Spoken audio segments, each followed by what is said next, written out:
batiin si Jillian ng personal. Ikaw muna.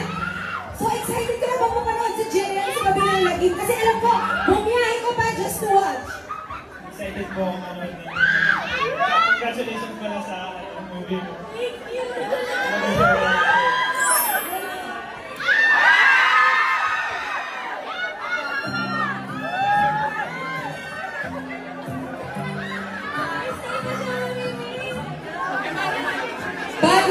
Bago sila pumasok, picture daw muna.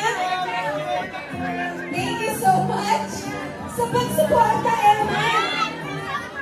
Hindi ko alam kung